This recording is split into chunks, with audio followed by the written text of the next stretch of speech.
गणेश चतुर्थी की कहानी और महत्व। क्या आपने कभी सोचा है कि क्यों हर शुभ कार्य की शुरुआत गणेश जी के नाम से होती है? क्यों शादी ब्याह हो, घर में पूजा हो, नया व्यवसाय शुरू करना हो या कोई भी नया काम, सबसे पहले गणपति का स्मरण किया जाता है। यही रहस्य छुपा है गणेश चतुर्थी के पर्व में। बहुत समय पहले कैलाश पर्वत पर माता पार्वती ने स्नान करने के लिए अपने शरीर के उबटन से एक बालक की प्रतिमा बनाई और उसमें प्राण फूंक दिए। वही बालक गणेश कहलाया। माता ने गणेश जी को आदेश दिया कि जब तक वह स्नान कर रही हैं कोई अंदर ना आए। तभी भगवान शिव वहां पहुंचे और अंदर जाना चाहा, लेकिन छोटे गणेश ने द्वार पर रोक दिया। शिव क्रोधित हो गए और युद्ध में गणेश जी का सिर काट दिया। जब माता पार्वती बाहर आईं और यह दृश्य देखा तो वे विलाप करने लगीं। तब भगवान शिव ने उन्हें शांत करने के लिए गणेश जी का सिर हाथी के बच्चे के सिर से जोड़ दिया। तभी से गणेश जी गजानन कहलाए, यानी हाथी के सिर वाले भगवान। यही गणेश जी हमें सिखाते हैं कि अलग होना कमजोरी नहीं बल्कि हमारी पहचान है। उनके बड़े कान सुनने की क्षमता का प्रतीक हैं। हमें सिखाते हैं कि ज़्यादा सुनो, कम बोलो। उनकी छोटी आँखें हमें गहराई से देखने की प्रेरणा देती हैं। उनका बड़ा पेट हमें सिखाता है कि जीवन की हर छोटी बड़ी बात को धैर्य से पचाना सीखो। गणेश चतुर्थी का त्यौहार भाद्रपद मास की शुक्ल पक्ष की चतुर्थी को मनाया जाता है। इस दिन लोग घरों और पंडालों में मिट्टी की प्रतिमा लाते हैं, भव्य सजावट करते हैं, भजन कीर्तन करते हैं और 10 दिनों तक गणपति बप्पा का स्वागत करते हैं। हर शाम आरती होती है, प्रसाद में मोदक और लड्डू चढ़ाए जाते हैं। माना जाता है कि गणेश जी को मोदक सबसे प्रिय है। इस पर्व की सबसे सुंदर बात है विसर्जन।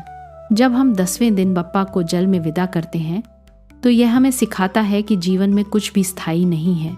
सुख, दुख, रिश्ते, संपत्ति, सबका अंत एक दिन होता है, लेकिन हर अंत एक नई शुरुआत लेकर आता है। यही कारण है कि विसर्जन के समय लोग कहते हैं, गणपति बप्पा मोरया, अगले बरस तू जल्दी आ। क्यों गणेश जी की पूजा करना जीवन में इतना शुभ माना जाता है? पहला, विघ्नहर्ता, यानी बाधाओं को दूर करने वाले। अगर जीवन में बार बार रुकावटें आ रही हैं तो गणपति की आराधना करने से राह आसान हो जाती है। दूसरा, बुद्धि और विवेक। विद्यार्थी और ज्ञान की तलाश करने वाले लोग इन्हें पूजते हैं। गणेश जी को विद्या का देवता कहा जाता है।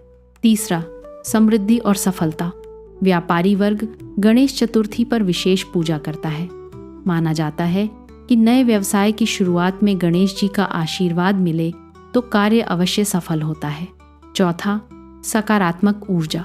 घर में गणपति की प्रतिमा स्थापित करने और मंत्रोच्चार करने से नकारात्मकता दूर होती है और वातावरण में शांति व ऊर्जा का संचार होता है। पांचवा, संबंधों में मधुरता। गणेश जी को मंगल मूर्ति कहा जाता है। उनका स्मरण करने से परिवार में एकता और प्रेम बना रहता है।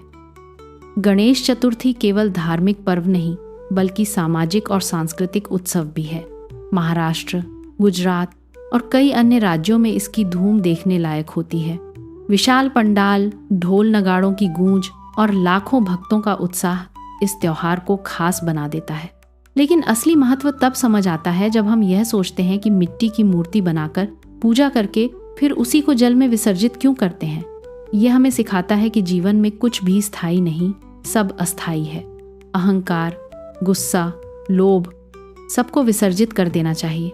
आज की भागदौड़ भरी जिंदगी में हम सबको गणेश जी से सीखने की जरूरत है।